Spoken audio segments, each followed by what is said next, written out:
Good evening and a warm welcome to all of you. We'll start today's program with a special tribute to Bharat Ratna M. Subbalakshmi Amma featuring Bhaja Govindam, a special tribute to her. Aishwarya Srinivasan, the great granddaughter of M.S. Amma, will be presenting the feature on vocal, B. Suchitra on katha, and Srimati Smita Madhav on dance. Co-artist Dr. M. Narmada on the violin, Guru Raghavendra on the mridanga.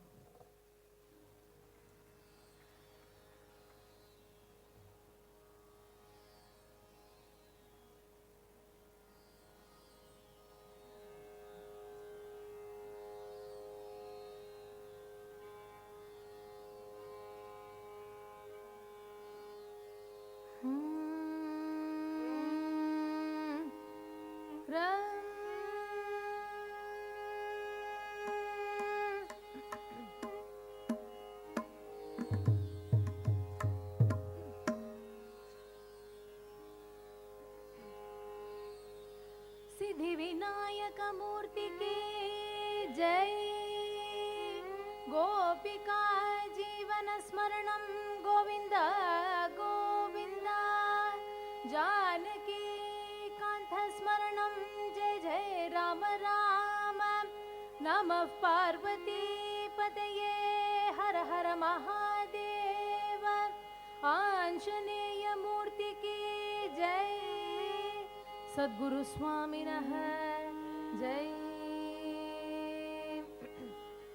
दिमकिट दिमिकिट वाजमृत दिमिकिट दिमिकिट वाजमृत Brahma टळकरी Gajanan Brahma टळकरी Gajanan तांडव नृत्य करी।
ஸ்ரீ ஆதிசங்கர பகவத்பாதாள்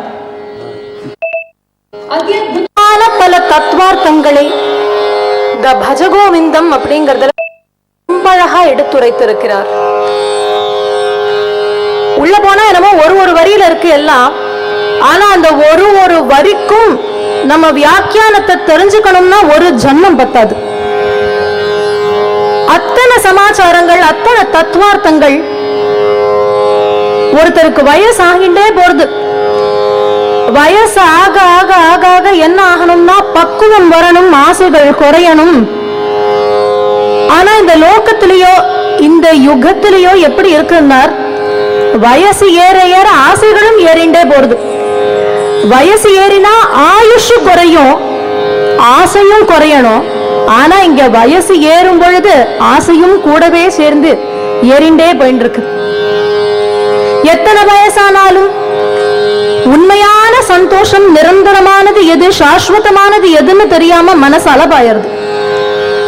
அப்படி அலைபாயாத மனமே, மூட மனமே வேண்டாம், எல்லாத்தையும் விட்டுடும். இந்த உலகத்துல நம்ம கண்ணுல படுற அத்தனை வஸ்துக்களும் நிரந்தரம் கிடையாது. நாம் உள்பட நிரந்தரம் கிடையாது. நிரந்தரமான ஒரு விஷயம் உண்டு அப்படின்னா அது கோவிந்த பக்தி ஒன்ன தவிர கிடையாது. அதனால அந்த கோவிந்தனை கெட்டியா புடிச்சுக்கோ. கோவிந்த நாமத்தை வாயால எந்நேரமும் பஜித்து கொண்டே இரு. எல்லா விதமான நிம்மதியும் அது தருங்கிறார். ஏன்னா இந்த கலி இருக்கே, இது சாமானியப்பட்டதில்ல. கலவு கல்மஷ சித்தானாம் பாப திரவியோப ஜீவனம் விதிக்ரியா விஹீனானாம் கதிர் கோவிந்த கீர்த்தனம். இந்த கலியுகத்துல இந்த கலிங்கிறதுல இருந்து நம்ம எல்லாம் தப்பிச்சு கரை சேரணும் அப்படின்னு நடக்கணும்னா அத்தனை பேரும் கோவிந்த நாமத்தை சொல்ல ஆரம்பிக்கணும் அப்படின்னு ஆதிசங்கர பகவத்பாதாள் நமக்கு இந்த பஜகோவிந்தத்துல ரொம்ப அழகா போதனை பண்ணிருக்கார். பொதுவாவே கோவிந்தன் அப்படின்னு சொல்லிட்டா ரொம்ப பேர் நினைச்சுட்டு இருக்கோம் அது திருப்பதியில் இருக்கிறவரை மட்டும்தான் குறிக்கும் அப்படின்னு. உண்மை அது கிடையாது. கோவிந்தன்கிற நாமம் பெருமாளுக்கு பொதுவான ஒரு நாமம். கிருஷ்ணனையும் கோவிந்தன்னு கூப்பிட்டது உண்டு, குருவாயூரப்பனையும் கோவிந்தன்னு கூப்பிடலாம், பாலாஜி என்று சொல்லக்கூடிய ஸ்ரீனிவாச பெருமாளையும் கோவிந்தன்னு கூப்பிடலாம், விட்டல்னு நம்ம சொல்றோமே அந்த விட்டலையும் கோவிந்தன்னு கூப்பிடலாம். ஸ்ரீ ராமபிரான பத்தி சொல்லும் பொழுது கூட கோவிந்தன் அப்படிங்கிற சப்தம் உண்டு. இப்படி இந்த கோவிந்தாங்கிற நாமம் நமக்கு கிடைச்சிருக்கிறதே ஒரு பெரிய ட்ரெஷருங்கிறார். இந்த லோகத்துல நம்ம அத்தனை பேரும் முக்தி மார்க்கத்தை தேடி போகணும்னா அதுக்கு இந்த கோவிந்த நாமம் தான் கை கொடுக்குங்கிறார். பொதுவா இந்த லோகத்துல எல்லாமும் அவன்தான், சர்வமும் வியாபிச்சிருக்கிறது யாருன்னு பார்த்தா அவர் தான். புரந்தரதாசர் பாடும் பொழுது அணுவிகே அணுவாகேன்னு பாடுறார். அணுவுலயும் அணுவா இத்தனோண்டு இருக்காராம், அகண்ட பிரம்மாண்ட ரூபமாவும் இருந்துருக்காராம். இப்படி இத்தனோண்டுல ஆரம்பிச்சு இவ்வளவு பெருசு வரைக்கும் எல்லாத்துலயும் ஒன்ன தவிர யார் இருக்கான்னு எல்லாமே நீதான். அதை அன்னமாச்சாரியார் என்ன அழகா சொல்றார், அந்தயு நீவே ஹரி புண்டரீகாக்ஷா, அந்தயு நீவே ஹரி புண்டரீகாக்ஷா, அந்தயு நீவே ஹரி புண்டரீகாக்ஷா, ಚಂದನಾಡು ನೀವೇ ಶ್ರೀ ರಘುರಾಮ, ಅಂತೆಯೂ ನೀವೇ ಹರಿ ಪುಂಡರೀಕಾಕ್ಷ, ಚಂದನಾಡು ನೀವೇ ಶ್ರೀ ರಘುರಾಮ, ಅಂತೆಯೂ ನೀವೇ ಹರಿ ಪುಂಡರೀಕಾಕ್ಷ.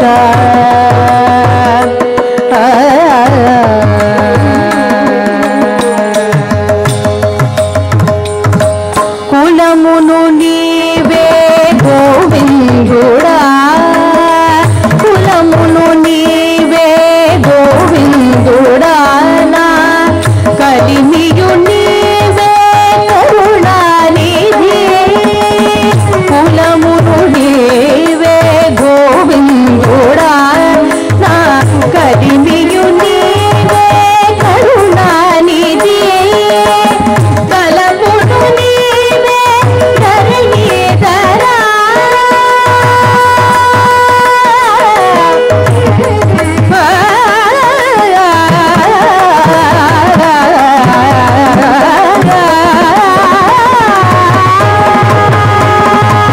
కలమును నీవే ధరణీధరా, నెలమును నీవే నీరజనాభ, తలపును నీవే ధరణీధరా, నా నెలమును నీవే నీరజనాభ, అంతయు నీవే హరి పుండరీకాక్ష, చందనాడు నీవే శ్రీ రఘురామ, అంతయు నీవే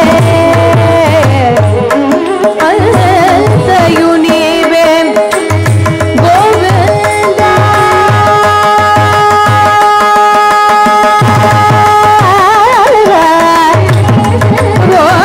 గోవింద గోవింద గోవింద గోవింద.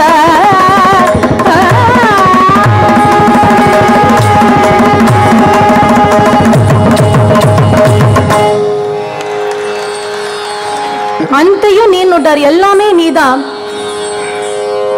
எனக்கு அம்மா நீதான், அப்பா நீதான், எனக்கு குருவும் நீதான், தெய்வமும் நீதான், இந்த பூலோகம் இருக்கே இதுவும் நீதான், அத்தனை லோகங்கள் இருக்கே அது எல்லாமே நீதான், அந்த லோகங்கள்ல இருக்கக்கூடிய நாயக தெய்வங்களும் நீதான், இப்படி எல்லாமே நீதான்பா எனக்கு அப்படின்னு அன்னமாச்சாரியார் ரொம்ப அழகா சொல்றார். அப்பேற்பட்ட கோவிந்தன் இந்த லோகத்துக்கே ஒரு ஆதி குரு அப்படின்னு சொன்னா மிகையாகாது. இந்த குருங்கிறவர் யாருன்னு பார்த்தா, தெளிவை யார் நமக்கு தருகின்றார்களோ அவர்கள் தான் குரு. தெளிவு குருவின் திருமேனி காண்டல், தெளிவு குருவின் திருநாமம் செப்பல், தெளிவு குரு உரு சிந்தித்தல் தானேங்கிறார். இந்த தெளிவு அப்படிங்கிறது எப்ப நமக்கு கிடைக்கிறதுனா, நல்ல ஒரு குரு கிடைச்சாதான் தெளிவுங்கிறது நமக்கு கிடைக்குமா. ஏதோ நம்பாத்துல இருக்கிற சின்ன சின்ன குழப்பத்தெல்லாம் நம்ம நிவர்த்தி பண்ணிடலாம், அதுவே ரொம்ப கஷ்டம்தான். அப்படி இருக்கும் பொழுது நம்ம மனசுக்கு புரியாத, நம்ம மூளைக்கு எட்டாத எத்தனையோ குழப்பங்கள் இருக்கு.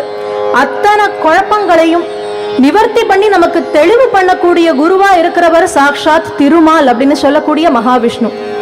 ஏன்னா லோகத்துக்கே ஒரு பெரிய கஷ்டம் வந்தது இல்லையா? தேவர்கள் அத்தனை பேரும் அவளுடைய பிரகாசங்கள் சக்தி எல்லாத்தையும் இழந்து நிக்கிற நேரத்துல அமிர்தத்தை அவர்கள் பருகினால் அவளுக்கு பழையபடி எல்லாம் நடக்கும் அப்படின்னு சொல்றா. ஆனா அந்த அமிர்தத்தை அவர்கள் பருக வேண்டும்னா அந்த அமிர்தம் வரணுமே, அது சாமானியத்துல முடியாது. யார்கிட்ட போய் கேட்கலாம், என்ன பண்றது ஏது பண்றதுன்னு தெரியல. அப்ப தேவர்கள் எல்லாரும் சொன்னா, இதுக்கெல்லாம் நமக்கு யுக்தி கிடைக்கணும்னா திருமால் இடத்துல போகணும், அவர்தான் நமக்கு குரு, அவர் நமக்கு ஐடியா கொடுப்பார் அப்படின்னு விட்டார். அங்க போனா அவர்கிட்ட கேட்கிறார், என்ன பண்றதுன்னு தெரியலன்னு. உடனே அப்ப சொன்னாராம், கவலையே படாதீங்கோ, உங்களுக்கு அமிர்தம் வரத்துக்கான வழியை நான் சொல்றேன் அப்படின்னு சொல்லி ரொம்ப அழகா சொல்ல ஆரம்பிக்கிறாராம். வடவரையை மத்தாக்கி வாசுகியை நானாக்கி. இந்த பாட்டை பத்தி சொல்லும் பொழுது எம்எஸ் அம்மாவை பத்தி நினைக்காம இருக்க முடியாது. as a tribute to her we start with வடவரையை மத்தாக்கி. முதல்ல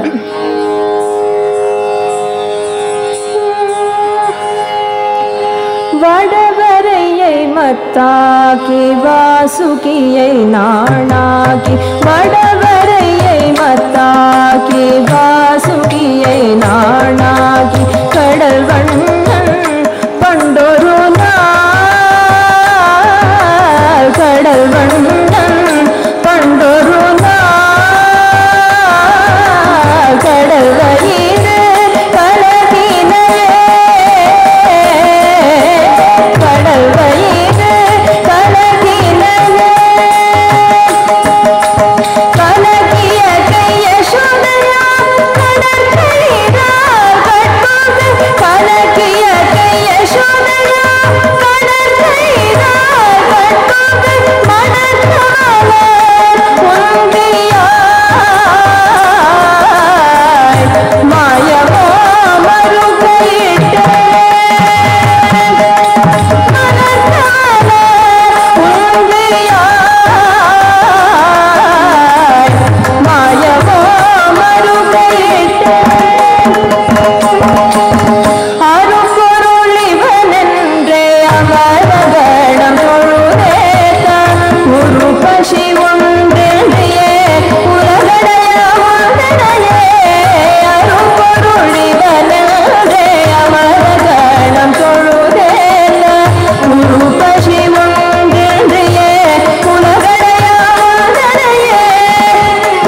கஞ்சனார் மஞ்சம் கடந்தானை நூற்று வற்பார் நாற்றிஷயோ போற்ற மடந்தானோ நெஞ்சது மஞ்சம் கடந்தானை நூற்று வற்பார் நாற்றிஷயோ போற்ற தொடர்ந்தாரணம் முழங்க பஞ்சவர்க்கு தூது தொடர்ந்தாரணம் முழங்க பஞ்சவர்க்கு தூது நடந்தானையே காண நாவென்ன நாவே நாராயணா என்ன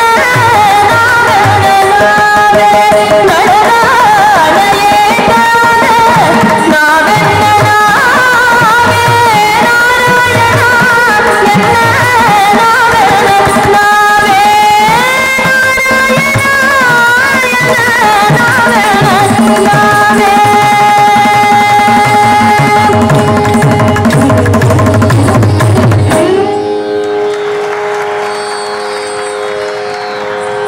வடவரையை மத்தாக்கி வாசுகியை நானாக்கி மந்தாரமலைய மத்தாக கொண்டு வரணும். ஏன்னா பார்க்கடலை கடைஞ்சாதான் அமிர்தம் கிடைக்க போறது. கடையணும்னா அதுக்கு மத்து வேணும். இப்ப எத்தனை பேர் நம்ம பாத்துல தயிரே கடையறோம்னு தெரியல, மோர் எடுக்கிறது. அது கடையறவாளுக்கு கரெக்டா தெரியும் அது எப்படி, அதுல என்ன சூக்ஷ்மம் இருக்கு அப்படிங்கிறது. அடியில போய் மத்து உட்கார்ந்து கொடுத்தோம்னா கரெக்டா கடைய முடியாது. சத்தம் தான் கொட கொடன்னு வருமே வழிய என்ன நமக்கு தேவையோ அது வராது. அப்ப என்ன பண்ணினார், கூர்மமா இவரே போய் கீழே உட்கார்ந்துட்டார். தனக்கு மேல இந்த மந்தார மலை அது போய் கீழே ஒட்டாத, அப்பதான் கடைய வரும். கடையறதுக்கு நம்ம பாத்துல மத்தா இருந்தா கை போரும், ஆனா மந்தார மலைக்கு கை போறாதே. அப்ப என்ன பண்ணினா, வாசுகிங்கிற ஒரு சர்ப்பத்தை அப்படி சுத்தி கட்டினாலாம். சரி, இழுக்கணும்னா தேவர்களுக்கு இப்ப அவ்வளவு பலம் இல்ல, அவளால அதை முழுக்க இழுக்க முடியாது. அப்ப என்ன பண்ணலாம்னா, ஒரு பக்கம் அசுரர்கள், இன்னொரு பக்கம் தேவர்கள். அவளை நிக்க வைப்போம். நிக்க வச்சு கரு கரு கரு கருன்னு கடைஞ்சாலாம். அதன் பிறகு அதுல இருந்து நிறைய சமாச்சாரங்கள் வந்தது. ஆலகால விஷம் முதல்ல வந்தது, அதுக்கப்புறம் ஐராவதம் வந்தது, அப்சரஸ்கள் எல்லாம் வந்தா, அதுக்கப்புறம் அமிர்தம் வந்தாச்சு. மகாலட்சுமியானவளும் அதுல இருந்து வரா. இத்தனையும் அந்த பார்க்கடலை கடைஞ்சதுக்கு அப்புறம் நடக்கிறது. இப்படி லோகத்துக்கே குருவா இருந்து தெளிவு கொடுத்து நம்ம அத்தனை பேருக்கும் நல்லது பண்ணக்கூடிய தெய்வமாக இருப்பதினால்தான் காத்து ரட்சிக்கும் பரமனாக மகாவிஷ்ணுவை ரொம்ப அற்புதமா நம்ம அத்தனை பேரும் வர்ணிச்சுட்டு இருக்கோம் இன்னைக்கும். அப்பேற்பட்ட மகாவிஷ்ணு அவருடைய க்ஷேத்திரங்கள் அப்படின்னு எடுத்துட்டா வைணவ தலங்கள் அப்படின்னு சொல்றோம். ஒன்னு இல்ல, ரெண்டு இல்ல, 108 திவ்ய தேசங்கள்னு சொல்றோம். பெருமாள் எங்கெல்லாம் இருக்காரோ அது எல்லாமே திவ்யம் தான், அதுல சந்தேகமே கிடையாது. ஆனா எதனால இந்த 108 மட்டும் பொறுக்கி எடுத்து திவ்ய தேசங்கள் அப்படின்னு சொல்றான்னு பார்த்தா, அத்தனையும் பாசுரங்கள் ஆழ்வார்கள் சாதித்தார்கள்.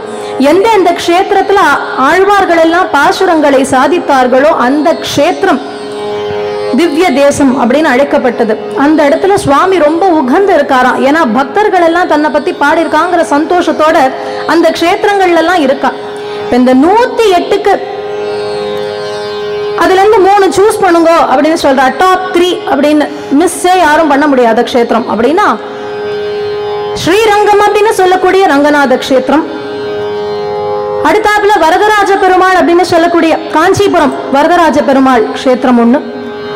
மூணாவது திருமலை அப்படின்னு சொல்லக்கூடிய திருப்பதி அப்படின்னு நம்ம இன்னைக்கு அத்தனை பேரும் போய் நின்று பார்க்கணும் பார்க்கணும் பார்க்கணும் பார்க்கணும். அந்த பிரம்மாண்ட ஸ்வரூபத்தை ஆச்சரியமா தரிசனம் பண்ணி மனசு ஆனந்தப்பட்டு வரோமே அந்த திருப்பதி பெருமாள். இது மூன்றாவது. இதுல 3க்கும் ஒரு பெருமை உண்டு. ரங்கநாதருக்கு என்ன பெருமை அப்படின்னா, ரங்கநாதருடைய நடை ஸ்ரீரங்கத்துல அதுதான் ரொம்ப ரொம்ப ஃபேமஸ். ரங்கநாதருடைய அந்த நடை அவ்வளவு அழகா இருக்குமா. காஞ்சிபுரம் வரதராஜ பெருமாள் இடத்துல என்ன ரொம்ப ஸ்பெஷல்னு பார்த்தா அவரோட கொடை. உற்சவாதிகள் போது வரதராஜ பெருமாளுக்கு அப்படி கொடை எடுத்துட்டு வருவா. அந்த கொடை அவ்வளவு சிறப்பா இருக்கும், அத்தனை அழகா இருக்கும். திருப்பதியில எடுத்துட்டா என்னன்னார், வடன் முட்டர். திருப்பதியில வடை தானே, அங்க போனா நம்ம அத்தனை பேரும் ஆச்சரியமா வாங்கி முதல்ல பெருமாளை பாக்குறோமோ இல்லையோ, லட்டு பிரசாதம் வந்துட்டாலே நமக்கு அவ்வளவு சந்தோஷமா இருக்கு. அந்த லட்டு வடையும் வந்துடுத்துனா என்ன காரணம்னு பார்த்தா, அது தெய்வத்துக்கு அர்ப்பணம் பண்ணிட்டு வரதுனால பிரசாதம் ஆயிடுறது. அதனால அதுல அவ்வளவு ருச்சி இருக்கு. அந்த தெய்வத்தினிடத்துல அத்தனை மகோன்னதமான சமாச்சாரங்கள் எல்லாம் இருக்கு, அனுகிரக பலன்கள் எல்லாம் இருக்கிறதுனால பிரசாதத்திலே அத்தனை ருச்சி நமக்கு தெரியறது. அப்பேற்பட்ட அந்த திருப்பதி க்ஷேத்திரத்துல அவர் இருக்கிற அழகா வர்ணிக்க முடியுமா? சொல்றாரே புரந்தரதாசர், அம்புஜோத்பவ வினோதம்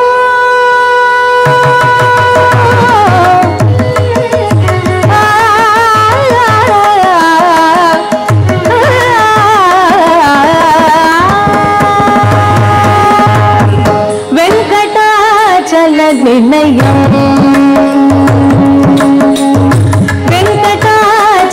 நிலையம் வைகுண்டபுரவாசம் வெங்கடாச்சல நிலையம் வைகுண்டபுரவாசம் பங்கஜநேத்ரம் பரம பவித்ரம் பங்கஜநேத்ரம்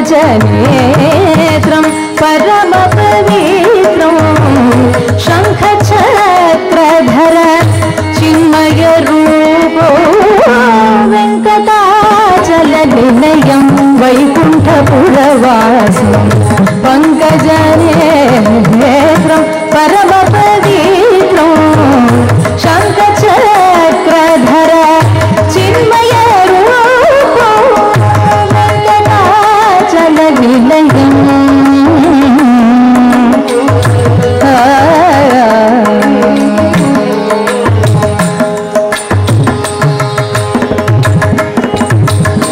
அம்புஜோத்பவ வினோதம்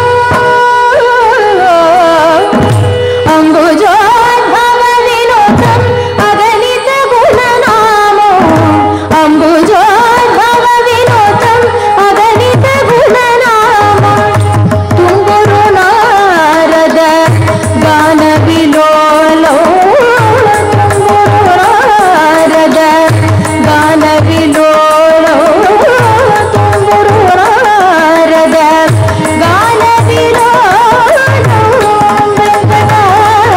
நிலையம் வைகுண்டபுரவாசம் பங்கஜநேத்ரம் பரம பவித்ரம் சங்கச்சக்ரதர சின்மய ரூபோ வெங்கடாச்சல நிலையம்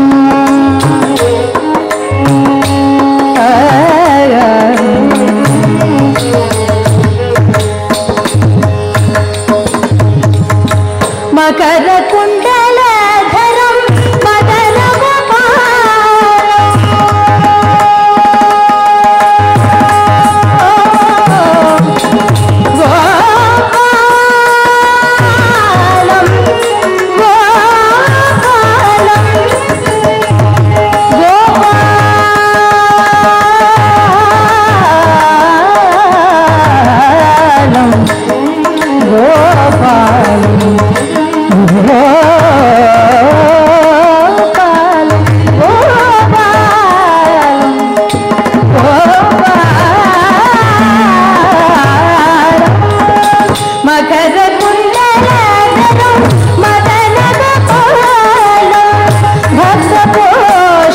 श्री पुरंदर विठ्ठल भक्त पोषक श्री पुरंदर विठ्ठल वेंकटाचल निलयम वैकुंठपुरवासम पंकजनेत्रम परम पवित्रम शंखचक्रधर चिन्मय रूपो वेंकटाचल निलयम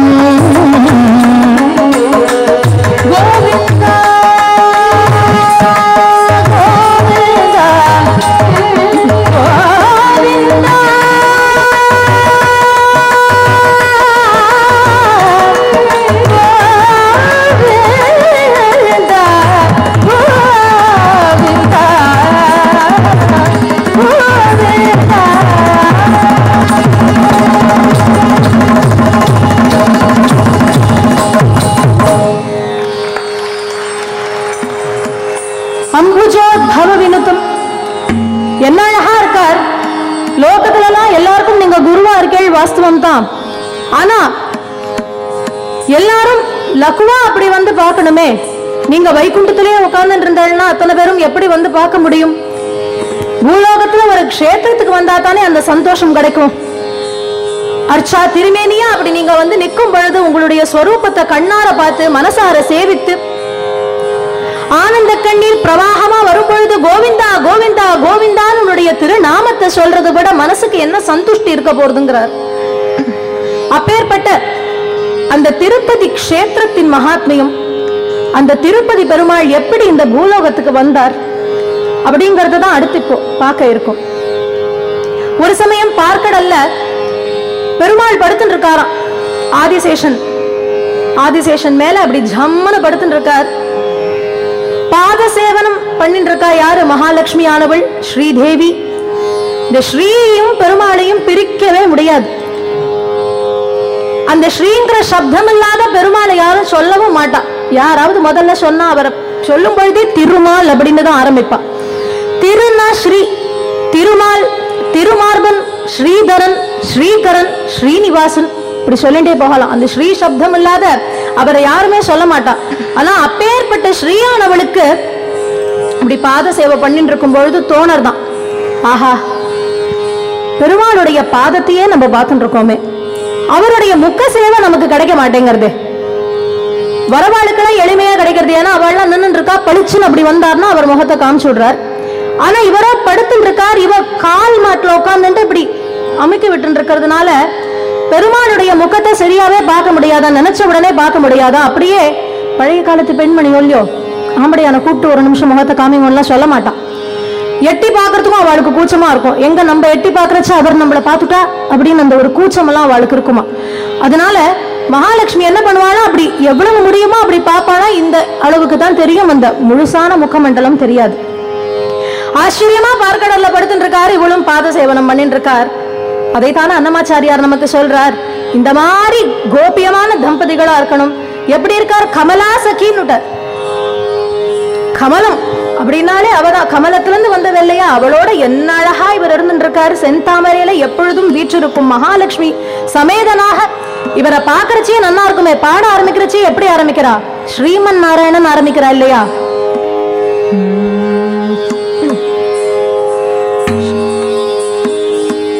ஸ்ரீமன் நாராயண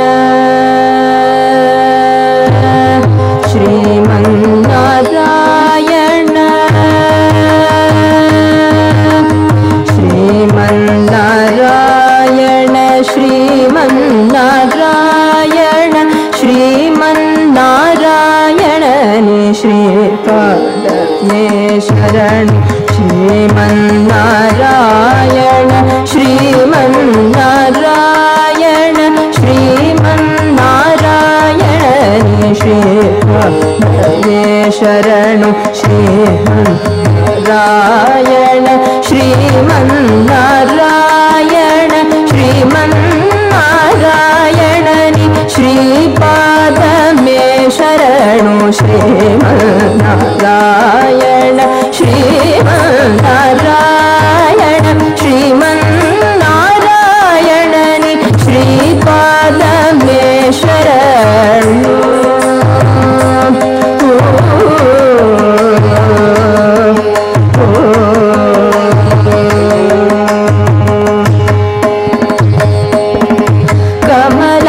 सती मुख कमल कमल हित कमल प्रिय कमले क्षणा. कमला सती मुख कमल कमल हित कमल प्रिय कमले क्षणा. कमलासन हित गरुड कमल श्री कमल नाभनि पद कमल में शरणु.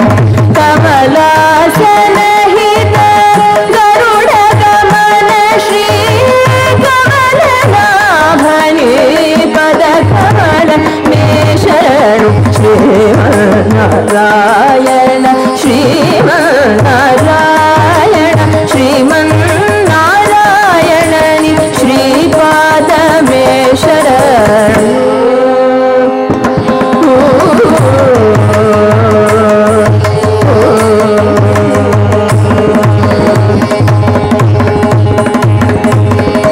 परमयोगी जन भागधेय श्री परम पुरुष परात्परा परमयोगी जन भागधेय श्री परम पुरुष परात्परा परमयोगी जन भागधेय श्री परम पुरुष परात्परा परमात्मा श्री तिरुवेंकटगिरि देवा परमात्मा श्री तिरुवेंकटगिरि देव शरणु श्रीमन्नारायण श्रीमन्नारायण श्रीमन्नारायण श्रीपादमे शरणु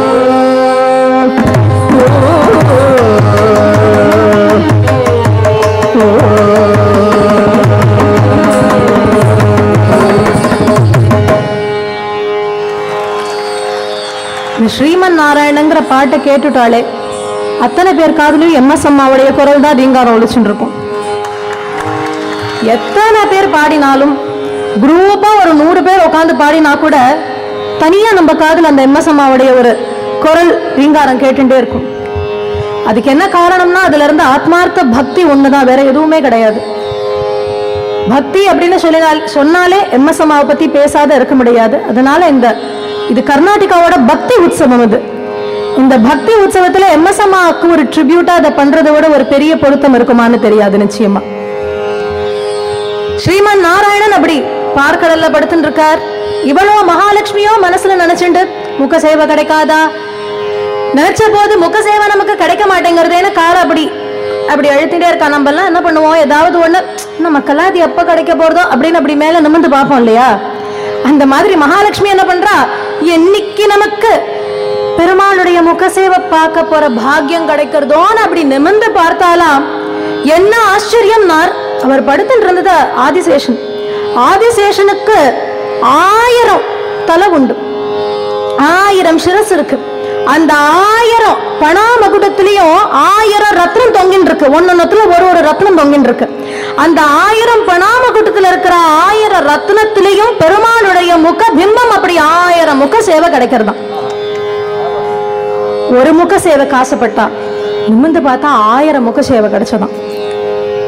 ஆனா திருப்தி அடையணுமோ, அப்ப கூட நினைச்சாலாம் அங்க சொல்றாரு இந்த இடத்துல விலோக்கிய திருப்திம் அப்படின்னு விட்டார். விலோக்கிய திருப்திம் கமலான லேபேன்னு விட்டார். திருப்தி கிடைக்கலையா அவளுக்கு, போறல. எத்தனை தரம் பார்த்தாலும் நம்மளே போறோமே திருப்பதி பெருமாளை போய் பார்க்கிறோம், ஜரிகண்டின்னு எத்தனை புடிச்சு தள்ளினாலும் எத்தனை கூட்டம் இருந்தாலும் திருப்பி திருப்பி திருப்பி திருப்பி போக தோணுறதே. என்ன காரணம், அந்த பெருமாளை பார்க்கணும் பார்க்கணும் பார்க்கணும் பார்க்கணும், எத்தனை பார்த்தாலும் போறாது. அப்பேற்பட்ட ரூபம் அவருக்கு. அப்படியே அவன் நினைச்சுட்டு இருந்தாலும் இந்த ரூபத்தை நம்ம பார்த்துட்டே இருக்கிறதுக்கு ஒரு வழி கிடைக்காதா, நம்மள மாதிரி தானே நம்ம குழந்தைகள் எல்லாம் ஏங்குவா, பெருமாளை பார்க்கணும்னு ஆசைப்பட மாட்டாளா அப்படின்னு யோசிச்சுட்டு இருக்கிற நேரத்துல நாரத மகரிஷி வராராம். இந்த நாரத மகரிஷி இருக்காரே, நாரதரையும் கானத்தையும் பிரிக்க முடியாது. இங்க கூட பாருங்க, நாரத கான சபான்னு தான் வச்சிருக்கா, வெறும் நாரத சபா கிடையாது, இல்ல வெறும் கான சபாவும் கிடையாது, நாரத கான சபா தான் இது. நாரத கானமும் வேதமும் நானன்னு பாடுறார். அப்பேற்பட்ட நாரதர் பாடிண்டே வராரா. லோகத்துல இருக்கிறவளெல்லாம் நீ ரட்சிக்க மாட்டையா ஹே கோபாலா, ஒன்ன நான் நமஸ்கரிக்கிறேன், லோகத்துல இருக்கிறவாளெல்லாம் நல்லபடியா காத்து ரட்சிப்பான்னு பாடிண்டே வராராம்.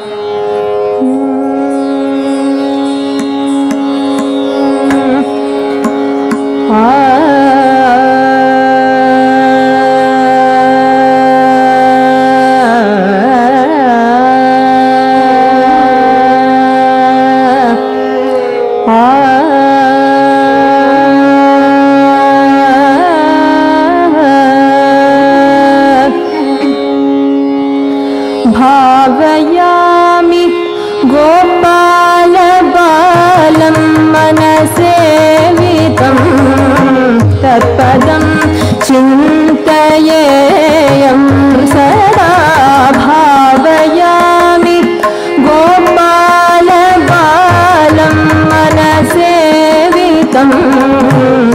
तत्पदं चिन्तयेयं सदा भावयामि गोपालबालं मनसेवितं तत्पदं चिन्तयेयं सदा भावयामि गोपालबालं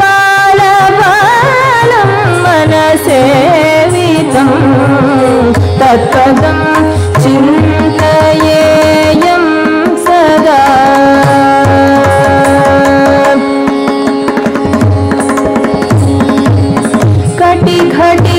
कटिघटितमेखला कचितमणिघण्टिका कटिघटितमेखला कचितमणिघण्टिका पटलनिनदेन विभ्राजमानं कटिघटितमेखला कचितमणिघण्टिका पटलनिनदेन विभ्राजमानं कुटिलपदघटित सङ्कुलशिञ्चितेन तं कुटिलपदघटित सङ्कुलशिञ्चितेन तं चतुरनटना समुज्ज्वलविलासं चतुरनटना समुज्ज्वलविलासं भावयामि गोपालबालं मनसेवितं तत्पदं चिन्तयेयं सदा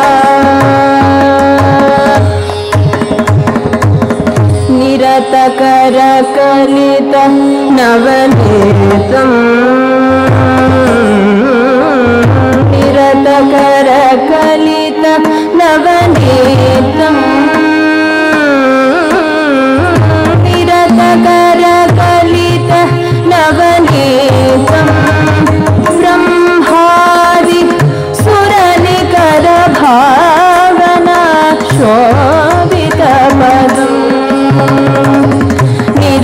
निरतकरकलित नवनीतं ब्रह्मादि सुरनिकर भावना शोभितपदम्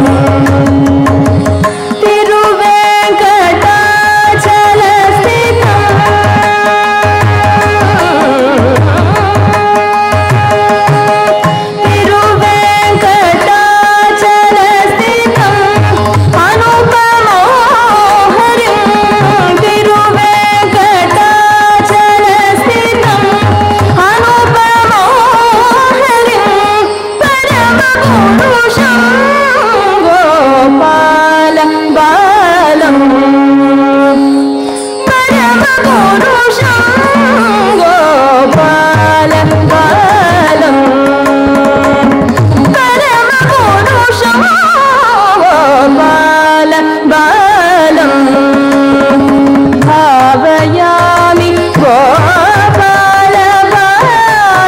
मनसेवितं तत्पदं चिन्तयेयं सदा भावयामि गोपालबालं मनसेवितं तत्पदं चिन्तयेयं सदा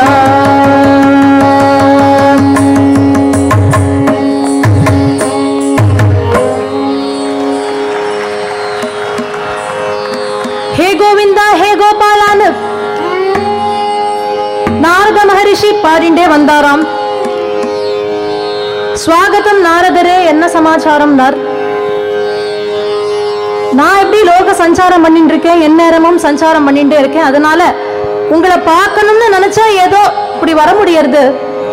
ஆனா லோகத்துல இருக்கிறவா எல்லாராலையும் உங்களை இப்படி சுலபமா பார்க்க முடியுமா?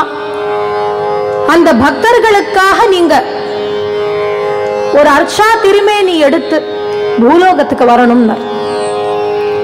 அப்ப அவர் சொன்னாராம், ஆஹா, நாரதரே இப்பதான் நான் மனசுல நினைச்சேன், நீங்க சொல்லிட்டேன்னார். மகாலட்சுமி தானே நினைச்சா, இவர் மனசுல நினைச்சேங்கிறார். நினைக்கலாம், வக்ஷஸ்தலமே அவதானே. அப்ப அவ நினைச்சா இவர் நினைச்ச மாதிரி தானே அது. இப்பதான் நினைச்ச நாரதரே, அதுக்குள்ள சொல்லிட்டேன்னார். நானே வரணும்னு நினைச்சுட்டு இருக்கேன், வரப்போறேன், பூலோகத்துக்கு வரப்போறேன், ஹம்சமாக வரப்போறேன். அவதார ரூபம் கிடையாது.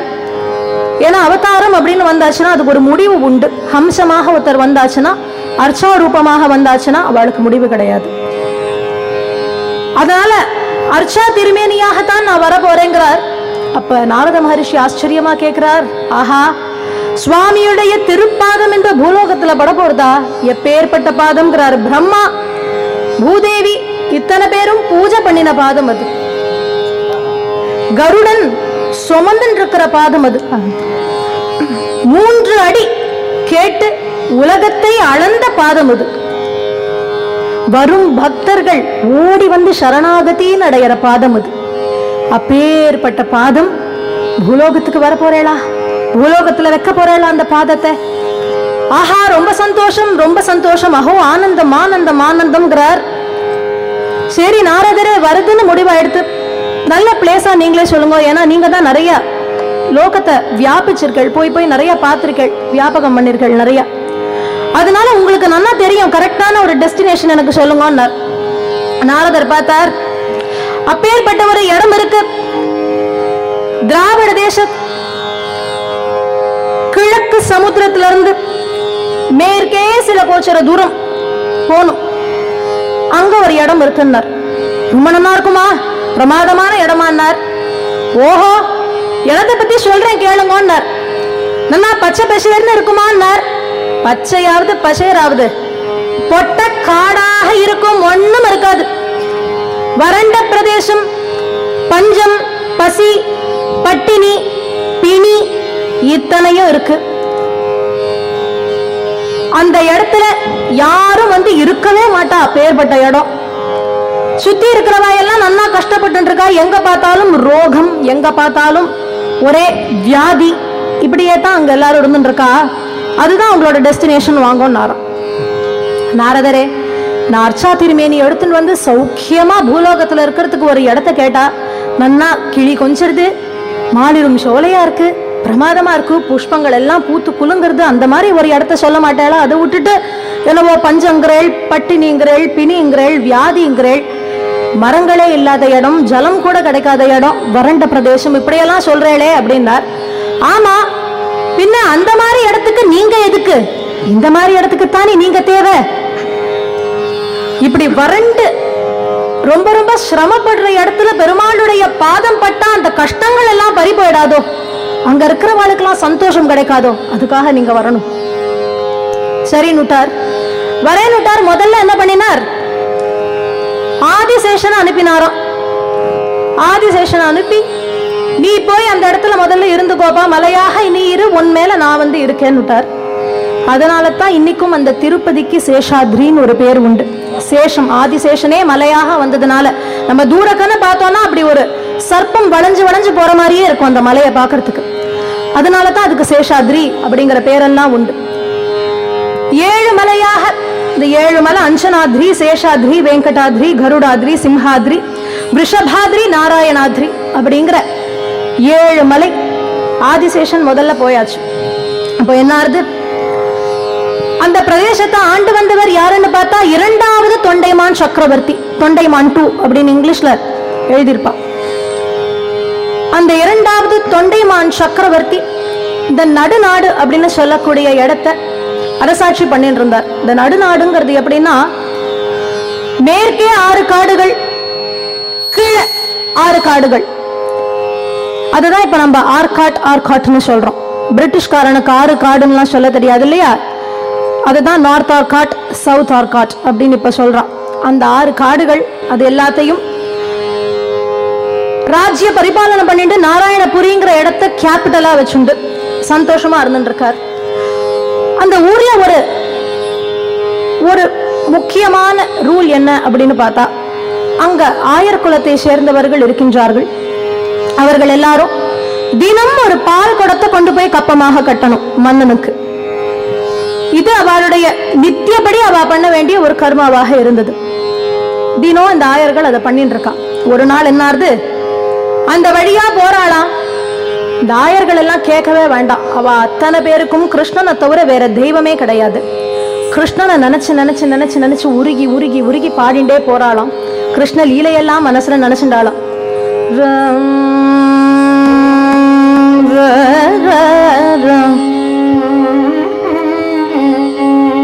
ஜகதோ தாரணா ஆடிசீதல யசோதா ஜகதோ தாரணா ஆடிசீதல யசோதா ಜಗದೋ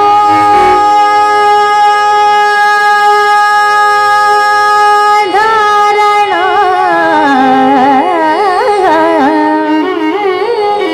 ಜಗದೋ ಧಾರಣ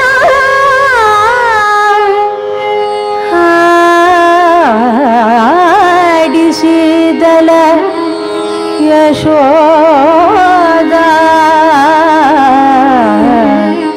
ಯಶೋಧ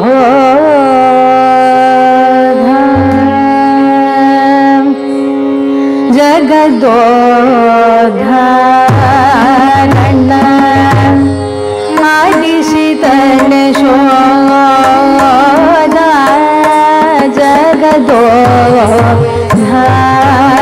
ಜಗದೋಧಾರಣ ಆಡಿಸಿದಳ ಯಶೋಧ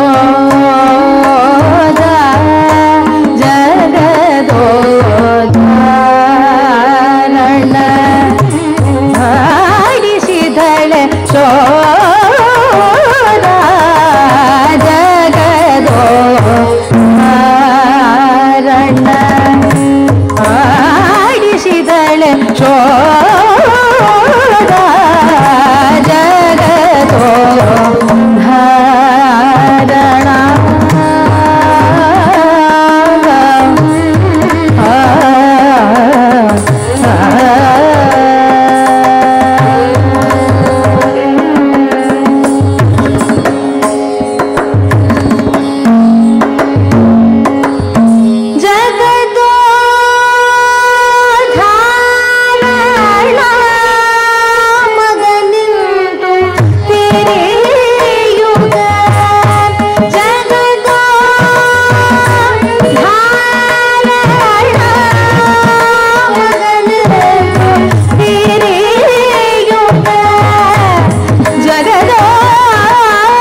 யசோதா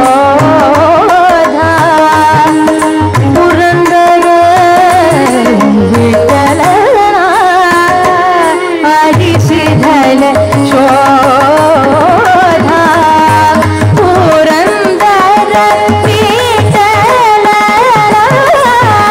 ஆடிசிதல யசோதா புரந்தர விட்டலனா ஆடிசிதல யசோதா ஜகதோ தாரண ஆடிசிதல யசோதா ஜகதோ தாரண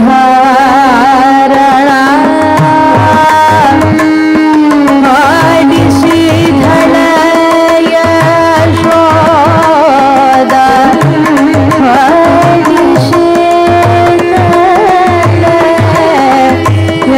யசோதா ஜகதோ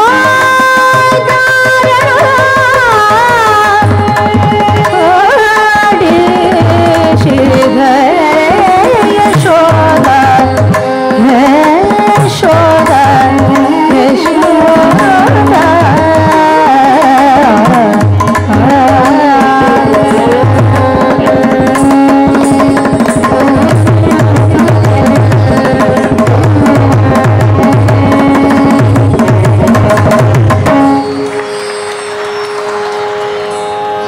அத்தனை ஆயர்களும் அப்படி கோபாலன மனசுல நினைச்சுண்டு பால் குடத்தை எடுத்துட்டு அப்படி போயின்னு இருக்கான்.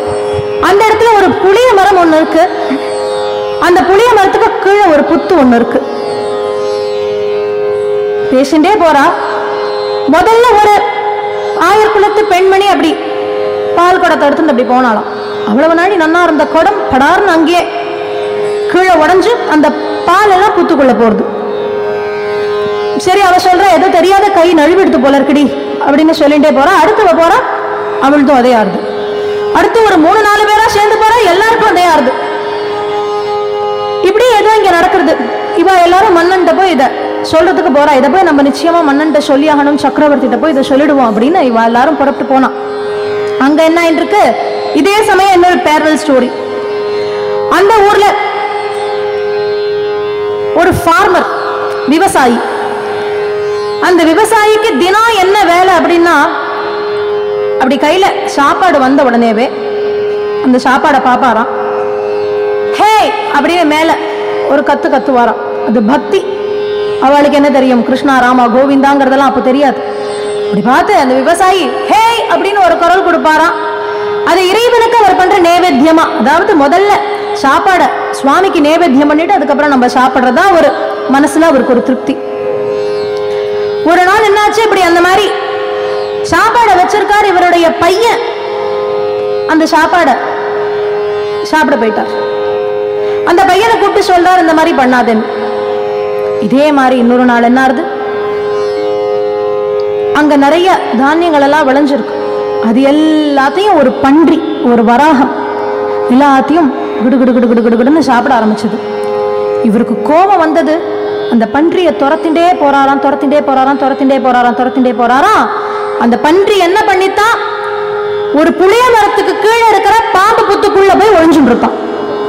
இதை அந்த விவசாயி அப்பதான் தொண்டைமான் சக்கரவர்த்தி கிட்ட சொல்லியிருக்கார். அதே சமயம் இந்த ஆயர் குலத்து பெண்மணிகள் எல்லாம் ஒரு கதையை சொல்றான். இந்த 2 கதையை வச்சு அப்படி கார்லேட் பண்ணும் பொழுது ஒரே புளிய மரம், அந்த புளிய மரத்துக்கு கீழே இருக்கிற அந்த புத்துல தான் இது எல்லாமே நடக்கிறது. என்ன ஆச்சரியம்னு தெரியலையேன்னு நாளைய தினம் பார்ப்போம், போய் பார்ப்போம் பார்ப்போம்னு இந்த தொண்டைமான் சக்கரவர்த்தியால ராத்திரி சரியா கூட தூங்க முடியல. ஏதோ அப்படி லைட்டா கண் அசந்தார். அந்த நேரத்துல கனவுல அசாத்தியமா பெருமாள் சாந்தாகாரம் புஜக சயனம் பத்மநாபம் சுரேஷம் விஸ்வாதாரம் ககன சதிருஷம் மேகவர்ணம் சுபாங்கம் அப்படின்னு நம்ம எப்படியெல்லாம் ஆச்சரியமா கொண்டாடுறோமோ, சௌலபியமான அந்த திருமுக சேவையை கொடுத்து சங்கு சக்கர கதா பத்மத்தோட காட்சி கொடுத்து அந்த இடத்துல நான் தான் இருக்கேன், நாளைக்கு அந்த பாம்பு புத்துல என்ன பண்ணுங்க, 1008 பால் குடம் அபிஷேகம் பண்ணுங்க, போய் அங்க கிடைக்கிற அந்த மூர்த்தத்தை எடுத்துட்டு போய் சேஷாச்சலத்துல வைங்கோ அப்படின்னு தொண்டைமான் சக்கரவர்த்திக்கு பெருமாள் சொல்ல அடுத்த நாள் அந்த கனவு கலைஞ்சதும் கலையாம தூக்கம் கலைஞ்சதும் கலையாம விடுவிடுவிடன் எழுந்து அந்த பாம்பு புத்து இருக்கிற இடத்துக்கு ஓடினாராம். ஓடி போய் எல்லாரையும் கூப்பிட்டு 1008 பால் குடம் அப்படி அபிஷேகம் பண்ண பண்ண பண்ண பண்ண பண்ண பண்ண பண்ண என்ன வருதுன்னு பார்த்தா முதல்ல வராக சுவாமி வந்தாராம். அதனால தான் இன்னைக்கும் திருப்பதியில பெருமாளை பார்க்க போறதுக்கு முன்னாடி வராக சுவாமியை பார்த்துட்டு போகணும்னு சொல்லுவா. முதல்ல வந்தவர் அவர் தான். வராக சுவாமி தான் ஃபர்ஸ்ட் வந்தார், அப்புறம் தான் பெருமாள் வரார். வராக சுவாமியை கொண்டு இவர் தொண்டைமான் சக்கரவர்த்தி அங்க பிரதிஷ்டை பண்ண, அதன் பிறகு ஸ்ரீனிவாசனாக இவர் அங்கேருந்து புறப்பட்டு வரார். வைகுண்டத்திலிருந்து புறப்பட்டு வராகமூர்த்தி வந்தாச்சு, அடுத்து நம்ம போக வேண்டியதான் அப்படின்னு சில காலங்களுக்கு அப்புறம் இவர் வராராம். அந்த சமயத்துல அதே பரம்பரையில வந்த ஆகாஷராஜன் தரை தேவி அப்படிங்கிறவா ராஜ்ய பரிபாலனம் பண்ணிட்டு இருக்கா. இந்த ஆகாஷராஜனுக்கு ஒரு பெண் உண்டு. யாகம் பண்ணும் பொழுது அப்படி திரும்பி பார்த்தாலாம், அந்த தடாகத்துல இருந்து ஒரு தாமரை கொல்லுன்னு பூத்ததான். அது மேல ஒரு பெண் குழந்தை, அதுதான் அலர் மேல் மங்கை. அவதான் அலர் மேல் மங்கையானவள் தோன்றினாள். அந்த குழந்தைய நாளொரு மேனி பொழுதொரு வண்ணம்னு வளர்த்துட்டு வந்தார். கடைசியில ஒரு சமயம் அவளுடைய நந்தவனத்தில் விளையாடிட்டு இருக்கும் பொழுது பெருமாள் வந்து அவளை பார்க்கிறார். யாருன்னு கேட்கிறாரு, நீ கந்தர்வ கன்னியா, நாகேந்திர கன்னியா, இத்தனை அழகா இருக்கியே அப்படின்னு எல்லாம் அவள்கிட்ட விசாரிக்கிறார். அந்த பெண்ணுக்கும் இவர் தான் இனிமே எல்லாம் அப்படின்னு தோணி போயிடுறது. இவரை தவிர நமக்கு வேற யாருமே கிடையாது அப்படின்னு நினைச்சுட்டாலாம். இந்த பெண்ணை பார்த்ததை பத்தி வகுள மாளிகைன்னு ஸ்ரீனிவாசன் அவ அம்மாவா அந்த ஹம்சத்துல நினைச்சுட்டு இருக்கிறவர் வகுள மாளிகை. அவதான் பூர்வத்துல யசோதையா இருந்தா. அந்த யசோதைக்கு என்ன ஒரு குறை இருந்ததுன்னா, எல்லா லீலார்ணவத்தையும் நான் அனுபவிச்சேன், இல்லைன்னே சொல்லல. ஆனா என் புள்ள கல்யாணத்தை நான் பார்க்க முடியல. எத்தனை இருந்தாலும் பிள்ளைய கல்யாண கோலத்துல பார்க்கிற சந்தோஷம் உண்டா, எனக்கு அது கிடைக்கலையேப்பா கிருஷ்ணா. உன் கல்யாணத்தை இத்தனை ஆசாசையா உன்னை நான் வளர்த்தேனே வழியும் உன் கல்யாணத்தை பார்க்கிற குடுப்பன் எனக்கு கிடைக்கல அப்படின்னா, கவலைப்படாதீங்க, உங்களுக்காகவே ஒரு கல்யாணம் பண்ணிக்கிறேன், நீங்களே நின்று பண்ற மாதிரி ஒரு கல்யாணத்தை நான் ஏற்பாடு பண்றேன்னு. அதற்காகத்தான் இந்த ஸ்ரீனிவாச கல்யாணம்ங்கிறதே நடந்தது. அவளுக்காகத்தான். இந்த வக்குள மாளிகை என்ன பண்ணினான்னா, அவ என்ன பண்ணுவா அப்படின்னா, எப்பொழுதும் பெருமாளுக்கு ஊஞ்சல் சேவை போது அவதான் பாடுவா. எப்பொழுதும் அவதான் பாடுவா. திருப்பதியை நினைச்சா டோலோத்சவத்தை பத்தி நினைக்காத இருக்க முடியுமா? அந்த திருப்பதி அப்படின்னு சொன்னா ஊஞ்சல் சேவை, ஊஞ்சல் சேவை அப்படின்னு சொன்னா டோல் அப்படிங்கிறது ஞாபகம் வருது. டோலோத்சவம்னு சொல்லிட்டா எம்எஸ் அம்மா குரல் டோலாயாம்ங்கிறது ஞாபகம் வருது. டோலாயாம்ங்கிற பார்த்து அடுத்து அனுபவிப்போம்.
ಕಲಿಗೆ ದಶವಿಧ ಅವತಾರ ದಾರುಣ ಬುಧ ಕಲಿಗೆ ದಶವಿಧ ಅವತಾರ ದಾರುಣ ಬುಧ ಕಲಿಗೆ ದಶವಿಧ ಅವತಾರ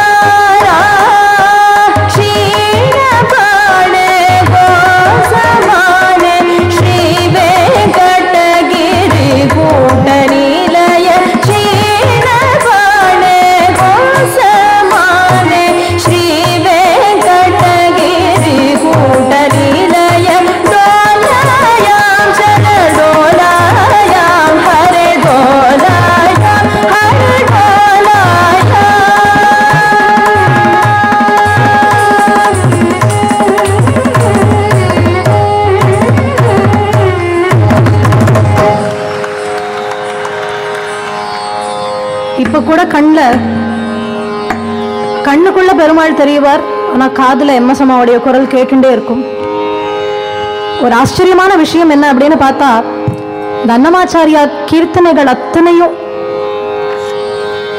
எழுதியிருக்கார். கிட்டத்தட்ட 14,000க்கும் மேல எழுதியிருக்கார். ஆனா எல்லார்கிட்டையும் போய் அவளுக்கு தெரிஞ்ச கீர்த்தனைகள் சொல்லுங்கோ அப்படின்னு சொன்னா, எம்எஸ் அம்மா பாடின இந்த 20 கீர்த்தனைகளை நிச்சயமா சொல்லிடுவான். அந்த அளவுக்கு அந்த அன்னமாச்சாரியா கீர்த்தனைய ப்ராபகேட் பண்ணது மட்டும் இல்லாம, ஒரு ஆத்மார்த்தமான மனசு, ஒரு உண்மையான பக்தியா எம்எஸ் அம்மா எப்படி இருந்திருக்கா அப்படின்னு இந்த இடத்துல நிச்சயமா சொல்லி ஆகணும். இன்னைக்கும் இந்த அன்னமாச்சாரியா எம்எஸ் அம்மா பாடின சிடி எல்லாம் போயிட்டு இருக்கு. இதுக்கு முன்னாடி எத்தனையோ கேசட் ரெக்கார்ட் பிரேக் பண்ணிருக்கு இந்த விஷ்ணு சஹஸ்ரநாமம்.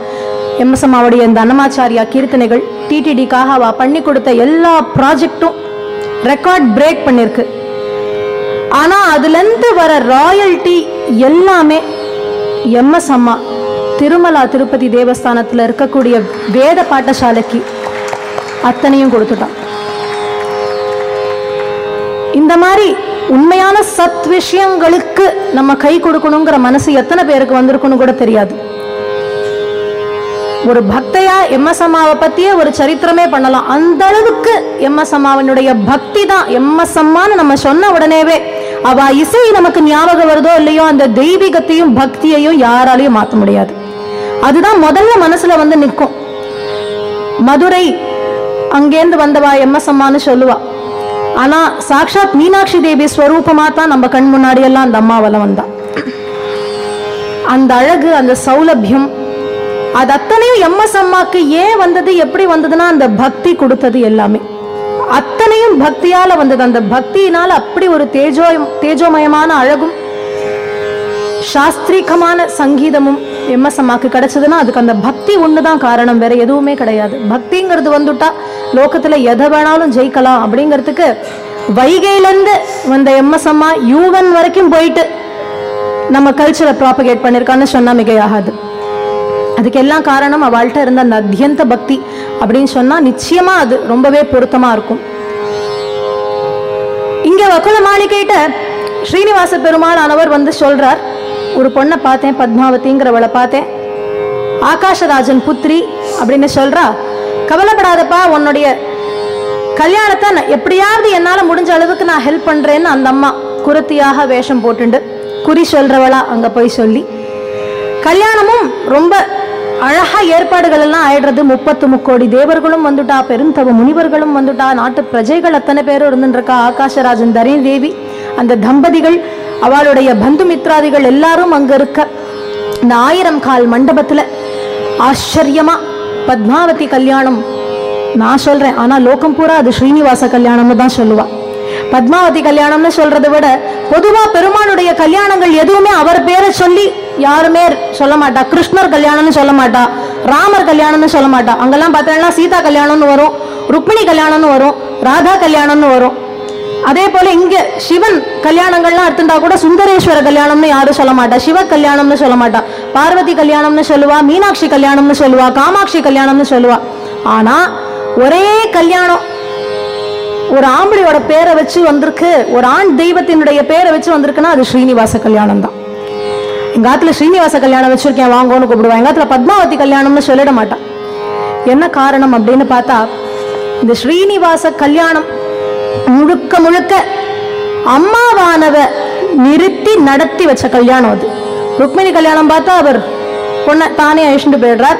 சீதா கல்யாணத்துக்கு அப்பா அம்மா பேச வேண்டிய பெரிய வேலை கிடையாது, ஏன்னா வில்லை நானேற்றம் பண்ணினார். ஆனா இந்த ஸ்ரீனிவாச கல்யாணம் அப்படி கிடையாது, அம்மா தான் போய் எல்லாம் பேசி முடிச்சுட்டு வந்தா. அதனால தான் இங்க ஸ்ரீனிவாச கல்யாணம் அப்படின்னு ரொம்ப கம்பீரமா அத்தனை பேரும் சொல்லிட்டு இருக்கோம். கல்யாணமும் மாறுது. அதன் பிறகு ஆகாஷராஜன்ட்ட சொல்றார், அவரே ஸ்ரீனிவாச பெருமாளுக்கு கோவிலும் கட்டி மேல் திருப்பதியில கீழ் திருப்பதியில தாயாரை பார்க்கலாம்.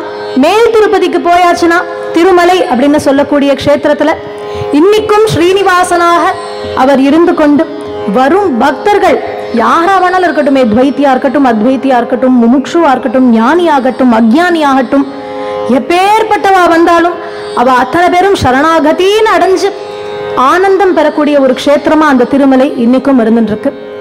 இது திருப்பதி மகாத்மியம். அடுத்தாப்புல எம்எஸ் அம்மாவை பத்தி நினைச்சாச்சுன்னா பக்த மீராவை பத்தி பேசாத இருக்க முடியாது.